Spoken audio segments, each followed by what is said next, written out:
on the Mustangs Sports Network. From Learfield, you're listening to Mustangs Mic'd Up, presented by the SMU Cox School of Business, featuring an in-depth look at all things SMU athletics. It's everything you need to get your Mustang fix, from the court to the gridiron. Here are your hosts, Rich Phillips and Alex Glover. Welcome to another week of Mustangs Mic'd Up here at Ozona Grill and Bar and on the SMU Mustangs Facebook page. We do this Wednesday night, 7 o'clock from Ozona Grill and Bar. One of our coaches has a big cheering section here, I think, too. We've got lots of great SMU sports to talk about here this evening. The basketball season is right around the corner, and Andy Enfield for the men's team is going to be joining us. We'll also talk equestrian with their coach, Brad Kearns. Of course, Alex Glover with me up here. And let's welcome up our first guest, the SMU rowing coach, Chase Graham. He has the cheering section. How are you? I'm doing great. Excited to be here. Good to have you here. Your third season here at SMU. The fall normally, I think, is about a lot of training, but you already had an event last weekend. The girls got to compete at the Head of the Charles in Boston, and some great results for them. Yeah, we had a great trip to Boston. It was an amazing event. About 12,000 rowers competed there. It's one of the biggest rowing events in the world. So it was great to get our kids on the stage there. They performed really well. Podium finishes from both boats. Both of them finished in the top 5 with 40-plus entries per event. So I was really proud of the effort that they put in and what they're able to do. Is that a little more of the epicenter of the rowing world up there? Yeah, definitely. Yeah, for sure. Well, tell us about your roster. I know you have 17 newcomers. What have you been seeing from them? Yeah, I mean, it's been really cool to see so many kids come into our team this year, but also feel like they've been here for 3 or 4 years, because we have people coming from all over the world. We have some fifth years, we've got some freshmen, and they've just really integrated, made themselves right at home quickly. They're working really hard, and they're going fast, and we're having fun. So, you got a regatta here at home with Texas next month at White Rock, and even in these limited doses like this, is it good to break up that monotony of training for the girls? Yeah, absolutely.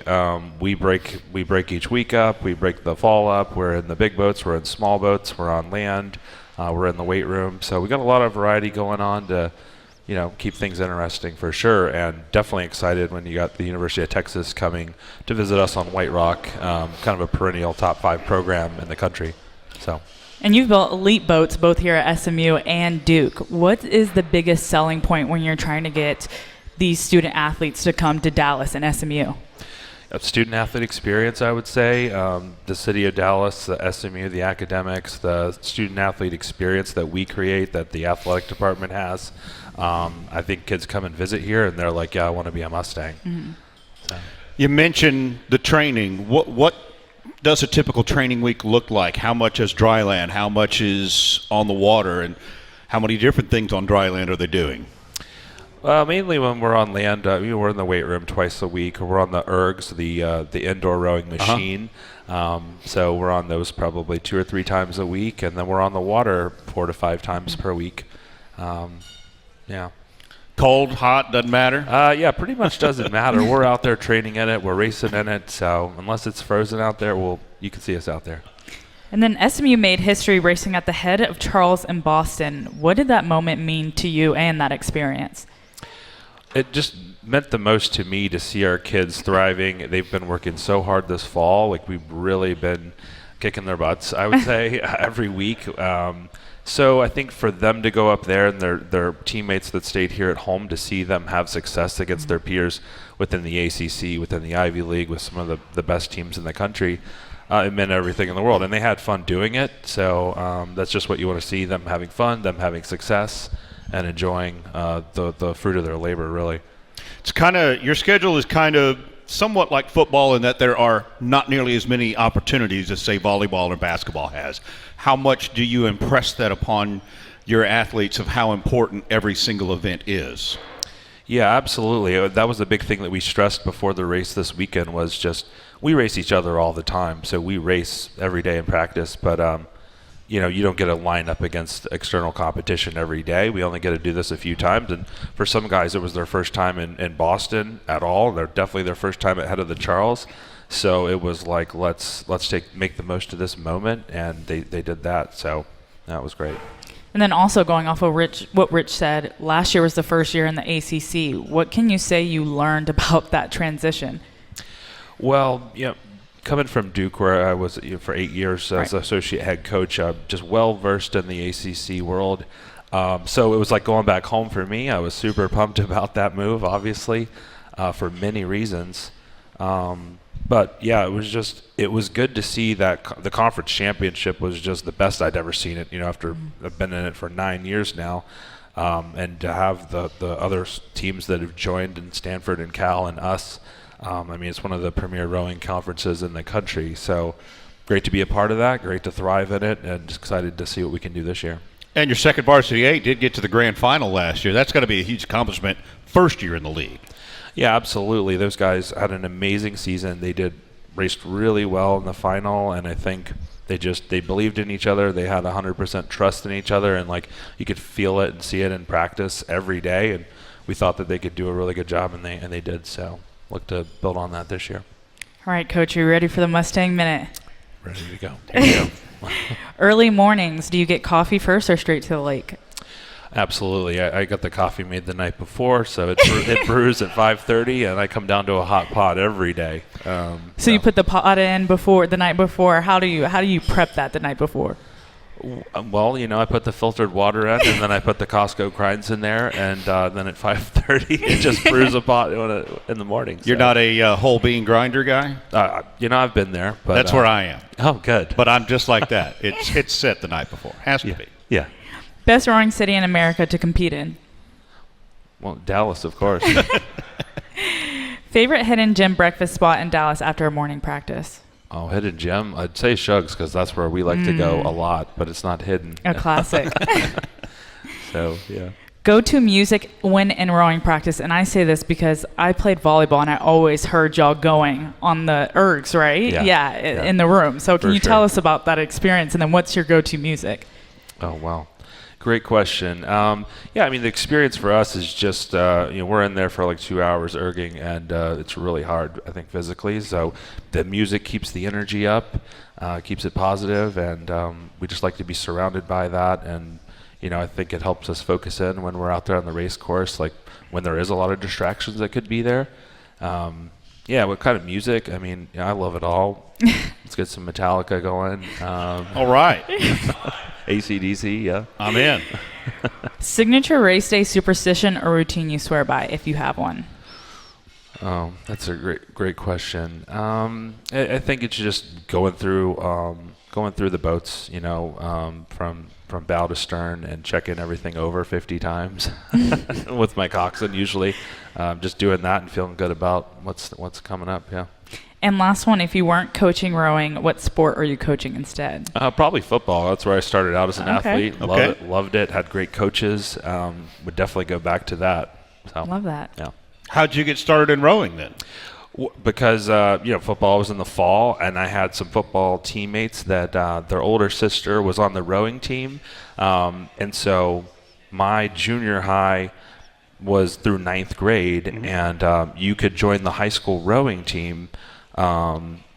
As a 9th grader, that you got to go up to the high school, and I got to be with all the big kids, and I got to also join the other junior high athletes from a school across town, and I was a teenage boy, and there was going to be girls there, so why not?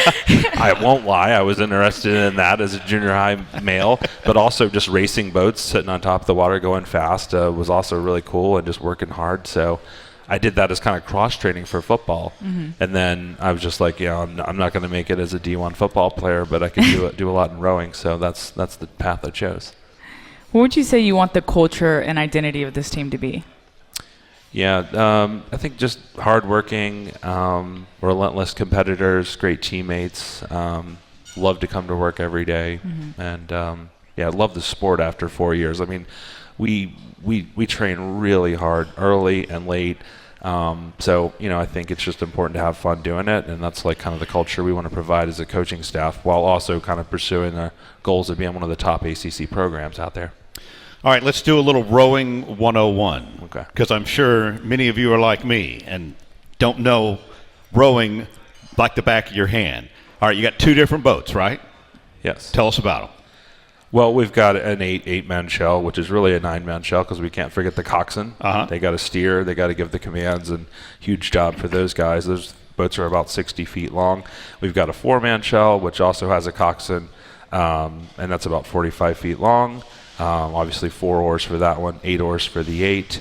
We're rowing, we're backwards. So, yeah, we're just going 2,000 meters side by side with 6 boats across as fast as we can. Wow. Takes about 6 minutes. And, The coxswain is what keeps the pace, right? Yeah, they keep the pace. They have, they've got their boat feel, their rowing instinct. They got to know their rowers really well. They got to make the technical calls based on the feedback they're given, based on what they're seeing on the course.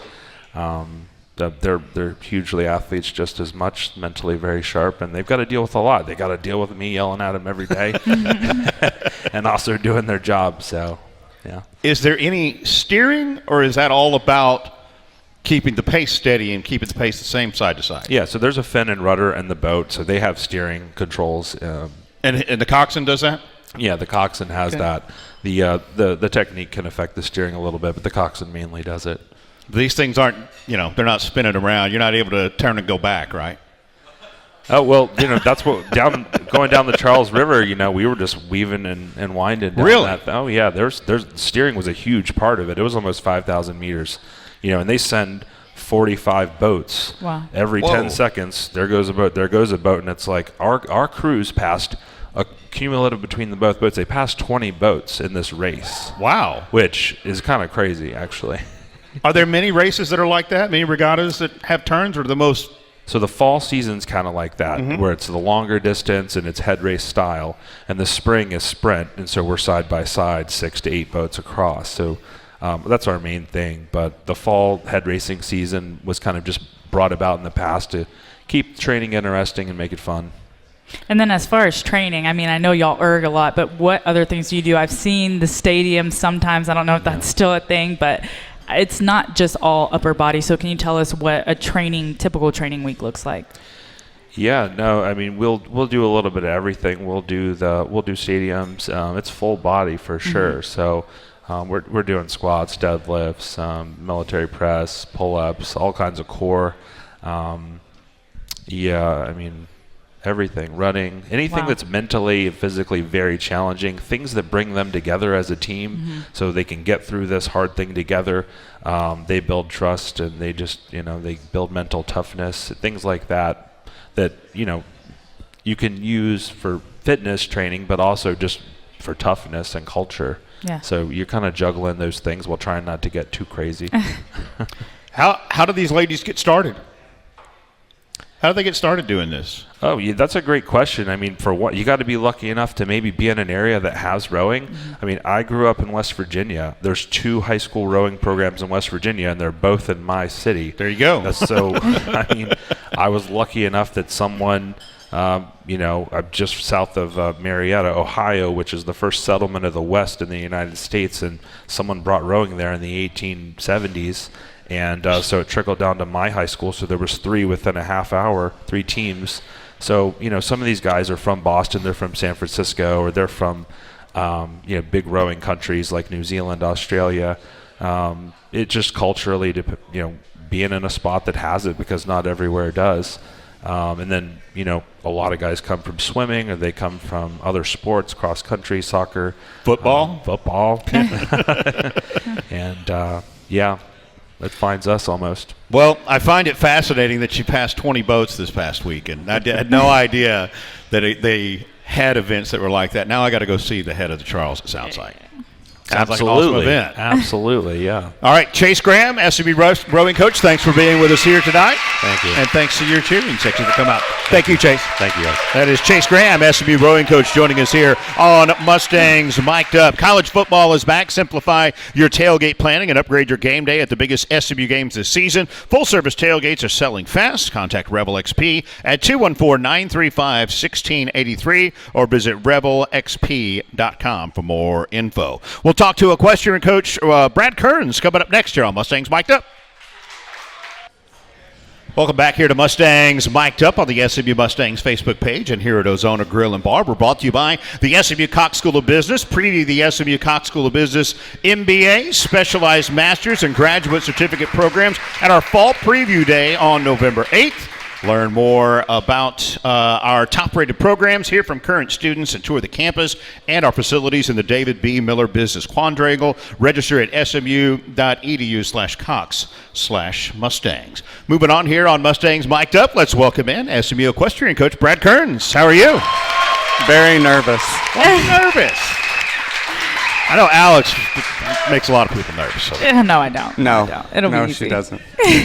Brad's in his 5th season with the program, 2nd as head coach. Already had 2 meets this year, both against top 10 programs like your own. Not the results you wanted, I know, in those 2, but how has the season started off with the girls?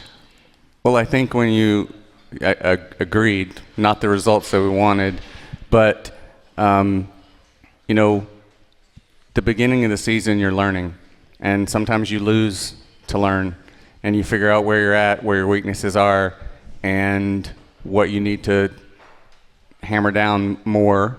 And I think that, we have several freshmen, several sophomores. Our team is primarily underclassmen. So it's really exciting to see them rise up. I mean, we went to our first meet, and we were not victorious, but they give 4 MOPs at the meet, and we got 3 of the MOPs at that meet. All right. And then at the next meet, we had 2 of the MOPs. So, our team is very talented, and we're just finding our rhythm. And also, we were away, and my daughter told me not to be long-winded when I come up here, but I apologize.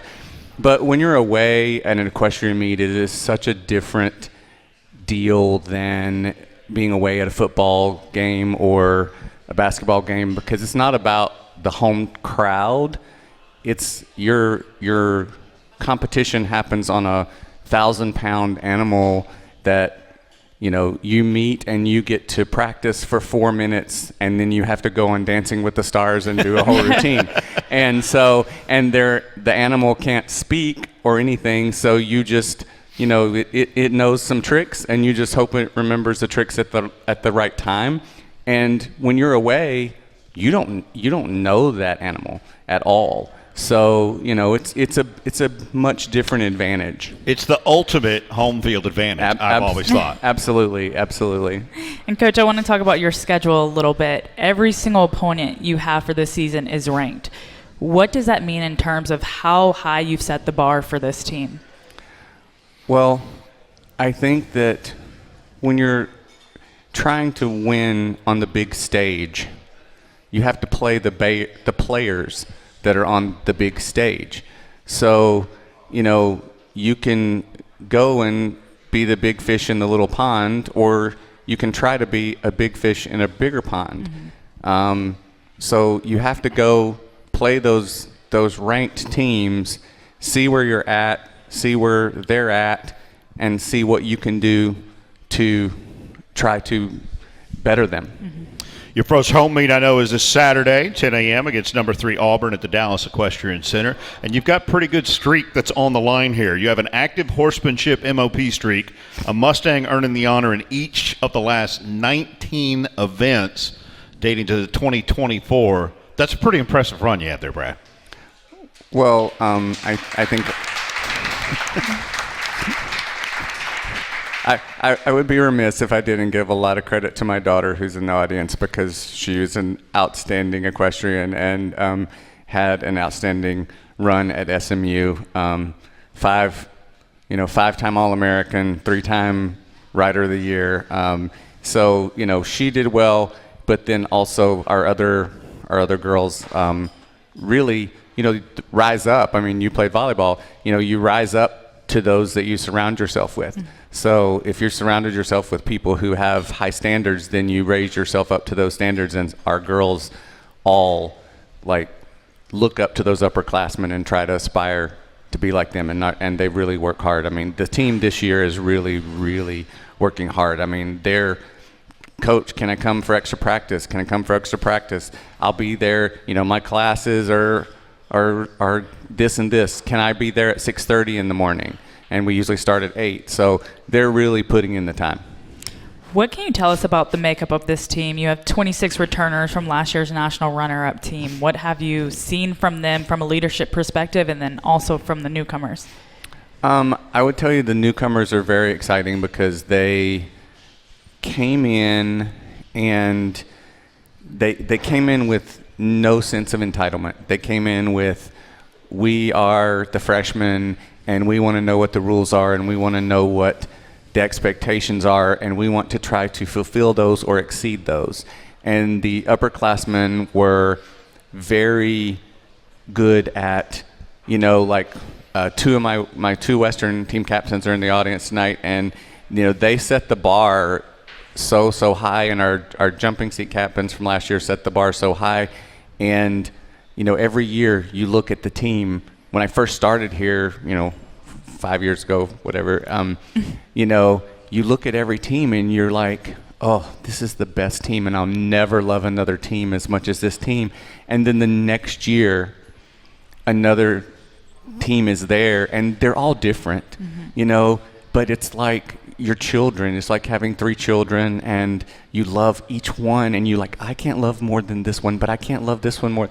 So the team this year is really, really jumped up to the challenge to try to, match last year's team or better.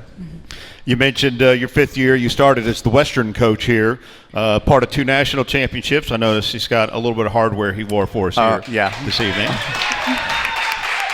Got back to that national championship match last year. You just try to kind of carry everything over from when you were an assistant to kind of doing things the same way as the head coach now? We've done things, just tried to build on, every year build on what we've learned from the team before and what we've learned from the year before. And, just to, I guess this is going to be cliche, shout out last year's team. A lot of the people in the audience and probably that are listening would not know, but last year at the national championships, I was riding a scooter and fell and broke my leg the day before the national championship started. So, severely broke my leg. And I was in the hospital the whole national championship. So those 2 captains back there really took the reins, and they coached the Western girls, and my assistant coach Laura really tried to bring the team together. And so I think that the things we learned from, as one of them just said, our traumatizing time last year, is that we work well as a group, and no matter what, we can overcome. By the way, my wife doesn't allow me on those anymore. Nobody should. Nobody should, because it only takes one little unevenness in the sidewalk and one little wobble, and then you're butt over elbows. It's time for the Mustang Minute. Oh, no, I'm scared. Harder to read, a 1,200-pound horse or a 19-year-old college athlete? Male or female athlete? Either. Up to you. Tread lightly. I would say that I am better at reading the 1,200-pound animal than I am reading the 19-year-old athlete. Favorite venue or city to compete in? Chase said Dallas, so I can't say anything but Dallas. I've traveled the world judging horse shows and showing at horse shows, and and had such great experiences. But as far as the coaching SMU Equestrian, it's so wonderful to have the team and then the fans that are from SMU to come out and see us in action. There's just nothing better than having your home base behind you when you're competing. Be honest, who's more dramatic, the horses or the riders? It depends on the horse and the rider. Okay. You coach your own daughter here. Did you go coach voice or dad voice more often? She probably has more coach voice than I have more dad voice. What's your red flag as a coach? I will try to make this a short answer. I always tell but I'm not good at that, so sorry. My red flag is I always tell the girls when we invite them on visits, you've been vetted before you ever get invited to visit SMU. And we've asked people about you, we've talked to people that have coached you and trained you, and we've watched you in action. And how do you act when you have a good performance, and how do you act when you have a bad performance? And for me, if you come out after competing and you had a bad or non-ideal performance that didn't go your way, how do you treat your coach? How do you treat your horse? Most importantly, how do you treat your parents? Mm-hmm.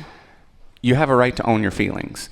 Go to the bathroom, go back to the car, throw some stuff, cry, whatever. But when you come out and it's just that moment, you cannot disrespect the people that are supporting you. Mm-hmm. And so your parents are only there to love you and support you, and half the time they don't know what the heck you're doing. They're like just clapping, we love you. And so if you come out and you're mean to them, like, I don't care how good you are, I will work 10 times harder to build a good-minded athlete into what you are than live with you if you're disrespectful, because that's going to come into the team aspect. It's going to come into the team aspect, and we all have to get along and respect each other on the team. So be nice to your parents or you ain't coming here. And last one, do you have any superstitions? I'm a very superstitious person. If my wife would tell you one that she thinks is funny is if I ever have lost in the shirt, I will never wear the shirt on competition day. So if I'm wearing the shirt and like I'll try it out, and if we lose that day, it's only a go to church shirt or something else. It's not a so not totally thrown away. Just no. Not on. No, I like clothes. I'm not throwing clothes away. But yeah, I don't like. I'm just the radio announcer, and I got one pullover in particular, one SMU pullover in particular. I wore it to 3 straight losses. I only wear it here to the coaches' show. Never wear it to a game anymore because I jinxed us. Are you saying I'm a loser? No, I'm saying that I jinxed our team 3 different times that I wore it, but not this one, a different one. All right, we did this with Chase and rowing. Equestrian 101. You were the Western coach. There's also the jumping seat. Tell us the differences between, and there's a couple of disciplines within each too, right? Yes. So in the Western division, we have horsemanship and reining. Horsemanship is where they do a pattern of prescribed maneuvers, and it's all in the same order, and it's based on like position and control of the animal and how you execute the things, kind of like if you were watching, like ice skating or dancing or, gymnastics. Yeah. So the body position matters, those things matter. In the reining, it's much different. So the reining is super exciting. If you've ever watched America's Horseman or it's been on Yellowstone. We actually got a horse at SMU that was donated from Yellowstone. Nice. But you've seen where they like run and they slide, and they'll spin. So that's the other Western event. It's not judged on anything on body position. It's only judged on your ability to get the horse to do those maneuvers and how well you can get them to do it. In the jumping seat, we have the flat, which is similar to the horsemanship. So there's a prescribed pattern. If you ever watched the Olympics and you've seen the dressage where they have like the little small white fence and they have the person come in with like the top hat and they're like, doing these like things down the middle to music. So we have a thing, the flat is similar to that. Okay. But it is judged on body position as well as being able to do those maneuvers well. And then you have the jumping, which is super exciting. And if you've ever watched the Olympics, you've seen them do the stadium jumping where they have the big, beautiful, colorful jumps. And sorry, that was so long. No, that was great. So you told, and I knew this already. I asked many years ago, you don't travel horses. You mentioned it's the ultimate home field advantage. How are the horses decided, and are athletes going head-to-head on the same horse? Yes. So, again, home team advantage. So I would tell you that SMU, we have the best horses in the NCAA, and probably they're all out there cringing right now that I said that, but it's true. The other coaches behind closed doors will tell you that. They always thank us. And we have the best horses, and my belief is I want to beat you on my best day. So I'm going to put in my best horse, and my girl's going to ride it, and your girl's going to ride it, and we'll see who can come out on top. Some of the other schools may have a different strategy where they maybe use a horse that's a little more tricky because they figure they know it a little better, which is okay. There's no rule against it, but it does. You don't know that old Sparky is gonna do something naughty until he's doing something naughty. How many horses are used in an event? So some of them in the horsemanship and the reining, they will. You'll have 10 horses.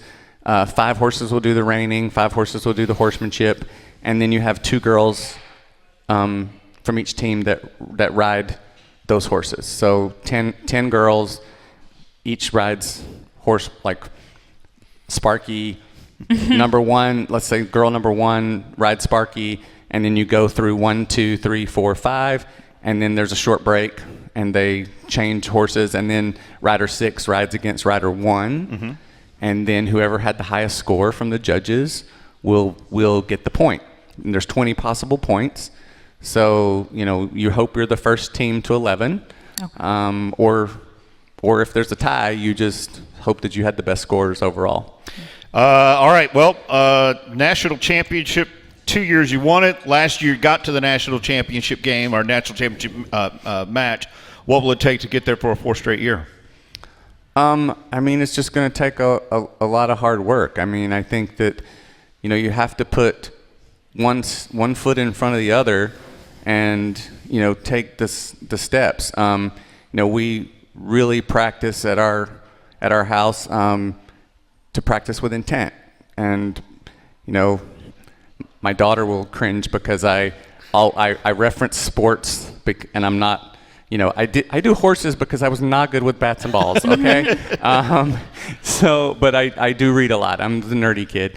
And I reference Tony Dungy a lot in that I say that he said, when he coached at Tampa Bay, we're going to do the basics better than anyone else. And if we do the basics better than anyone else, we'll win football games. And so we practice with intent, and we practice to do the basics better than anyone else, and then refine that as we go, because it's a marathon. It's not a sprint. We're aiming for April, and we'll probably hit bumps in the road getting to April, but that's how we're gonna learn what we need when we get there. Well, Brad, you've shed a lot of light on the sport to me. I hope for everybody else as well. Let's hear it for Brad Kearns from the SMU Equestrian team joining us tonight. Thank you, Brad. Thank you. Thanks, Alex, for taking it easy on me. I'll keep that. Brad Kearns joining us here tonight on Mustangs Mic'd Up. We're going to talk men's basketball with Andy Enfield coming up next. Welcome back here to Mustangs Mic'd Up. We do this Wednesday night, 7 o'clock at Ozona Grill and Bar. Ozona has the best patio in town and happy hour from 4 to 7 every Sunday through Friday. Enjoy $1 off bar drinks and complimentary chips and salsa. Ozona Grill and Bar. Find your comfort zone. Rich Phillips along with Alex Glover. We welcome in our final guest here this week. It is SMU men's basketball coach, Andy Enfield. Very good. How are you? Doing well, thanks. Entering your second season here, 24 wins last year, tied for 4th in the ACC in the regular season, and did get a number 1 seed in the NIT. I know it wasn't the ultimate goal, but good starting point for your program here, you think? Well, our team did a great job last year. They came together and played as a team offensively and defensively. So to have 24 wins in the first year in the ACC and have 13 league wins, it was pretty impressive. Obviously, Boopie's injury hurt us a little bit for our goals for the NCAA tournament when we were 19-5 when he went down, and went 2-3 without him in that next stretch. So, but our guys are back. We have 3 returning starters. Looking forward to another year. Year 2 now. You've had a little bit of time to implement your system. Where have you felt the biggest growth already in terms of the team's identity, confidence, and then culture on and off the court? Three returning starters, Boopie Miller, B.J. Edwards, and Samet Ugatulu. So we have a core group that has been there. They won a lot of games last year together. We have 3 transfers, and then half our team are freshmen. So we have a unique mix of experienced guys with a lot of young players. And so our identity will be determined, but we have to defend at a high level, and we push the pace on offense. I think we were top 20 in the nation last year in scoring and how fast we played. And we have to really push the pace, spread the floor, and hopefully make some shots. In scoring last year, you were one of 2 teams that had 6 players average almost double digits, 9.9 per game or more. Is that the kind of balance you'd like to see in your team? Sharing the basketball, leading the league in assists with Duke and North Carolina. So we try to hit the open man, make the extra pass. It becomes contagious. As you saw, we had 6 guys, 9.9 or higher. And it's a great, fun way to play basketball when you know your teammate's going to look out for you. And then how would you describe the feel of SMU basketball now to maybe a recruit, fan, or NBA scout? Well, the NBA scouts come in, they're impressed with our players, so that's number 1. As far as the fans and the community, it's the momentum that our players have created with the other athletes on campus. I think the momentum for SMU athletics in general is really impressive, and our basketball team is just trying to do our part. But watching all the other sports players really it just brings a lot of positive energy for everybody. You mentioned you've got a lot of new guys this year. You obviously had a lot of new guys last year. That's just the way of life now, right? Is that the new way that's the normal in the NCAA? The old recruiting model is you bring in freshmen, you develop them, you bring another recruiting class come in, you develop them, and you just stack them on top of each other. And once in a while you get a kid to transfer. But this is a new era in college sports where you have to create your best team every season and not really worry about. But we're trying to do a hybrid model. We're trying to still bring in freshmen. We brought in 5 freshmen this year, and they're all talented. Now they're all from Texas. They're trying to take ownership of our program in the long term. In the short term, we're going to mix them in with the upperclassmen like we have now. And then for the future, we will go to the transfer portal only when we have to fill in the gaps whenever we find out what our roster is in the spring. Going off of what you just said there, you said all 5 freshmen are from Texas. How has that recruiting been different, and how has that impacted the team being able to get those local kids? I have an outstanding coaching staff. We've been together a long time, hired some new guys, so they all work very well together. Our goal as a coaching staff was to get Texas players interested in SMU and to get the 3 best kids in Dallas to come here this year as freshmen, and a big-time player out of Houston and Corpus Christi. So our coaching staff has done a great job of just selling the program, but I think all 5 of those freshmen have a unique opportunity to come in, play in the ACC, and really build the program and be the reason why we turn the corner. What's been the secret? I mean, this no bones about it. We haven't had number 4 recruiting classes here in the past. What's been the secret, you think, for you and your staff to be able to break through on that? Well, it's what's in it for the players. It's not what it's in it for the coaches. We have to sell what's in it for the players, and they have an incredible opportunity to come in and play right away as freshmen, to keep developing together, and then eventually try to win a lot of games, and as an individual, put themselves in position to get drafted in the NBA. All right, it's time for the Mustang Minute. Who is the best trash talker on this team? Well, we have a lot of guys that are bad trash talkers. I'd say the most creative, probably Boopie Miller. Who has the most swagger walking into the arena? I'm going to say B.J. Edwards. If this team had a reality show, who's the breakout star and why? Reality show. I'd say Jaden Toombs. He thinks he's very funny. So. Do you disagree? No, he's comical. Okay. You can't let him know. What's your guilty pleasure TV show or movie nobody would guess you watch? Watched Dancing with the Stars last night. Okay. That's a good one. I'm also a huge fan. If you weren't coaching basketball, what completely random profession would you be elite at? Would I be what? Elite at. Oh, wow. Probably a high school teacher like my parents. Okay. What subject? My mother taught 6th grade. My father taught social studies and English. Okay. How was the change for you? You spent, 11 years in L.A., right? And most of your staff, only Dana Ford wasn't on your previous staff at USC. How much of a change of way of life was that for you and your staff last year? And Jeremy Harvey hired him as director of recruiting, so Dana and Jeremy. But you're right, everybody came. Didn't know they would come, but when presented this opportunity, very fortunate that we've all been together a long time, and it's great continuity. We all know each other, what we expect from each other, and also what we expect from our players. So the change has been great. Dallas is an amazing city. I think it's a great recruiting base. You have great athletes in Texas, especially Dallas. But the community support and the sports community in Dallas is extremely strong. And so we felt a lot of love from the community of Dallas towards SMU and towards SMU basketball. Coach, going off of what you said earlier, you've got 3 returners, Boopy Miller, preseason second team, all conference. Is he where it starts, what you're building around right now? Boopy's really improved. He improved last year, was named 3rd team all conference. This year he's preseason second team. Mm-hmm. But he's improved his offense and defense. He's playing like an NBA level point guard. He's disruptive on defense. He's getting his teammates to basketball. He had a tremendous scrimmage the other day, and he just keeps getting better and better. But we'll go as far as our upperclassmen take us. The freshmen are extremely important to our success this year, but our upperclassmen have to lead the way, and he's right there. Another one of them is B.J. Edwards, and I think there's no doubt he was the most improved player year over year last year. Among other things, he set the program record for steals in a single season. Is he an elite-type defender for you? BJ gets his hands on a lot of basketballs. He just gets deflections. He steals the ball. It's very important for us because we try to be disruptive on defense, and you can't have you have to have someone or 1 or 2 guys on your team that can steal the basketball. Boopy's pretty good at it too, and then Corey Washington is right there with BJ. So I think with the 3 of them, the other guys can chip in. And then your other returning starter, 7'2", Samet Ugatolu, 10.6 rebounds as a freshman last year.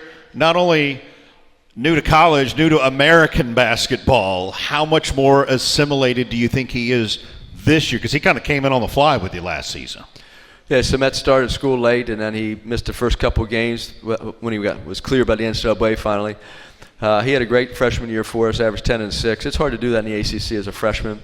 He's improved. His body looks great. He's running. He has tremendous hands for someone 7'2", 275 pounds.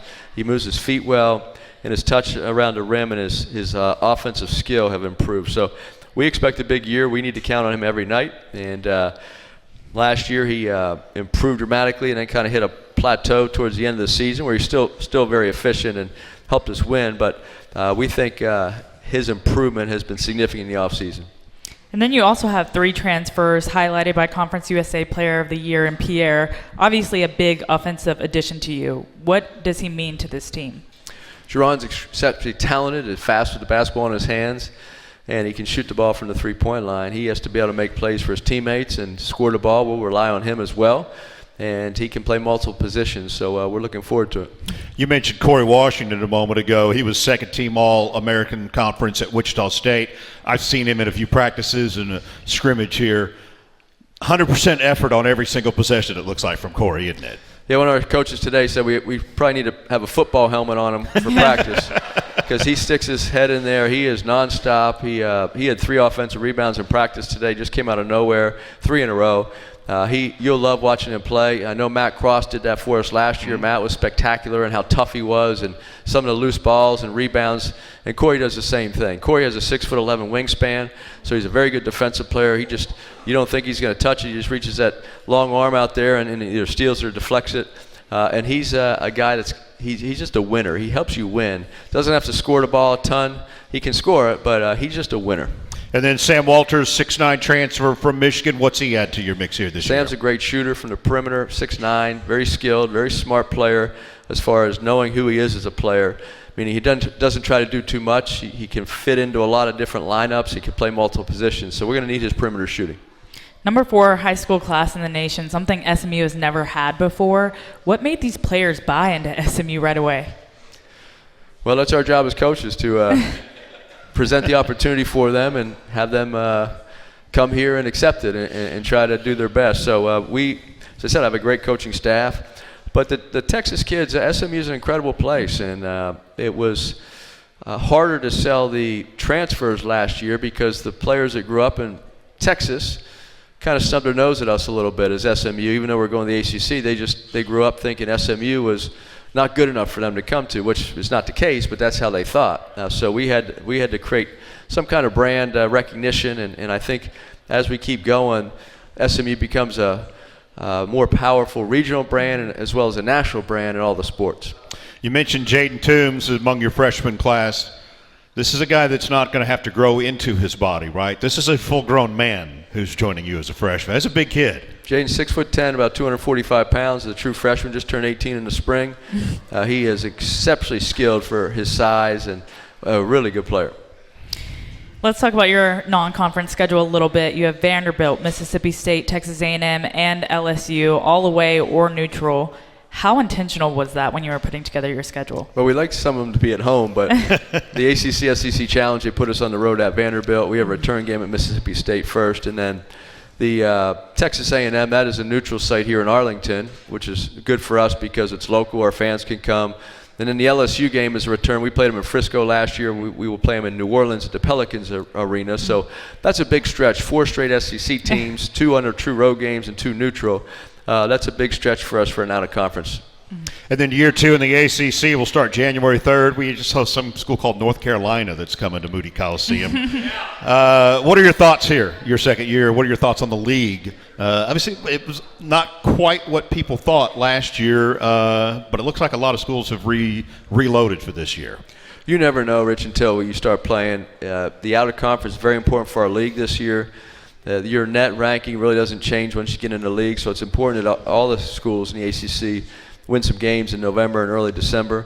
The league has really improved this year. A lot of talented transfers and some recruiting classes at specific schools. Schools that were a little down last year we think are going to be much better, and we're just hoping to do our part to be in that top half. Of course, you had previous experience in the ACC when you were an assistant coach at Florida State. What's your favorite stop in the league? Favorite stop?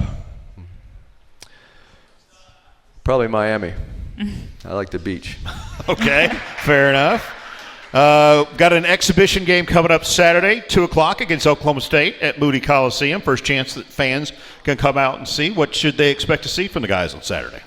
Saturday, 2 p.m. We scheduled a game at 2 because the football team plays at 11. So hopefully you guys can watch most of the football game and get to our basketball game. It's a talented Oklahoma State. They brought a lot of transfers in, and they play at a very fast pace, so we can expect a very high-scoring game on Saturday.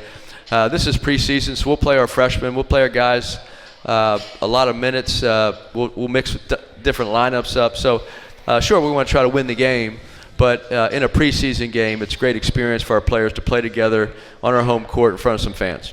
And then the opener is only a week and a half away, Monday, November 3rd against Tarleton State. 214 SMU game or SMUMustangs.com to purchase your season tickets if you haven't yet. Andy, looking forward to another year with you in the league. Appreciate it. Thanks for joining us here tonight. Thank you.